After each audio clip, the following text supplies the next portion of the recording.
ब्रह्मांड का एक अटल नियम है, कर्म लौट कर आता ही है।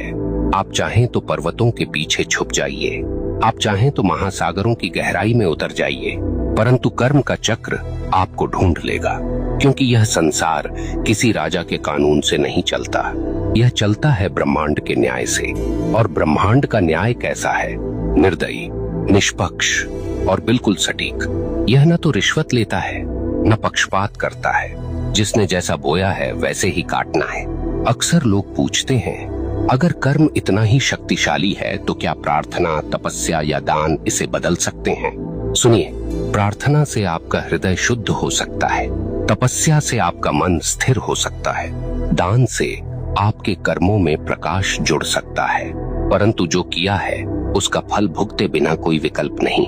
हाँ, आप उस फल को हल्का कर सकते हैं, उसके वार को धीमा कर सकते हैं, परंतु उससे भाग नहीं सकते। ब्रह्मांड की अदालत में तारीख टल सकती है, पर फैसला कभी रद्द नहीं होता। अब सोचिए, जब आप किसी इंसान के साथ अन्याय करते हैं तो वास्तव में क्या होता है? वह इंसान आपको कोसता है, उसकी आत्मा से निकली आह सीधी ब्रह्मांड तक पहुंचती है और ब्रह्मांड इसे दर्ज कर लेता है। अब वह आह आपके जीवन की राहों पर कांटे बनकर बिछती है। कभी वह आपके काम बिगाड़ देती है, कभी वह आपके घर में कलह भर देती है, कभी वह आपके मन को बेचैन कर देती है और आप सोचते हैं ये सब क्यों हो रहा है, पर आपको याद नहीं रहता कि आपने किसी और की राह काटी थी। आप भूल गए, पर ब्रह्मांड ने नहीं भुलाया। यहाँ एक बात और समझ लीजिए, कर्म केवल नकारात्मक नहीं होता। जैसे बुरा कर्म लौटता है, वैसे ही अच्छा कर्म भी लौटता है।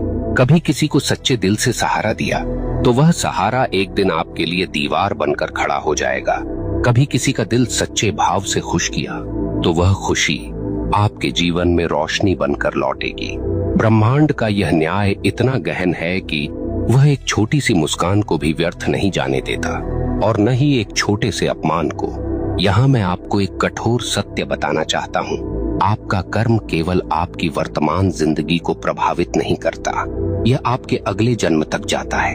हाँ, जो कर्म आपने अधूरे छोड़े हैं, जो गलतियां आपने स्वीकार नहीं की, जो दोष आपने ढोए पर सुधारे नहीं, वे सब अगले जीवन में भी साथ चलते हैं। इसलिए कहा गया है, मनुष्य अपने कर्मों का वारिस है।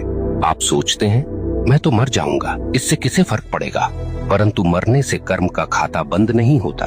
आपके शरीर का अंत होता है, पर आपकी आत्मा वही सब लेकर आगे बढ़ती है।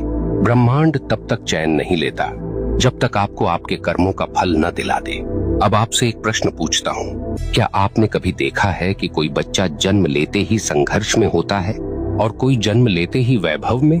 क्या आपने कभी सोचा है क्यों कोई अपंग पैदा होता है और क्यों कोई जन्म से ही स्वस्थ और बलवान?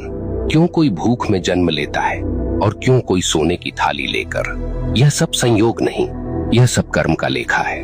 ब्रह्मांड किसी को बिना कारण दुख या सुख नहीं देता। अब एक और गहरी बात, कर्म केवल व्यक्तिगत नहीं, सामूहिक भी होता है। कभी आपने देखा है कि किसी पूरे समाज पर विपत्ति आती है, पूरा नगर डूब जाता है, पूरा गांव अकाल झेलता है, कभी कभी पूरे राष्ट्र पर संकट आता है। क्यों? क्योंकि उस समाज के सामूहिक कर्म का परिणाम वही होता है। अगर लोग सामूहिक रूप से अन्याय करें, सामूहिक रूप से भ्रष्टाचार करें, सामूहिक रूप से निर्दोषों को सताएं, तो उसका फल सबको भुगतना पड़ता है।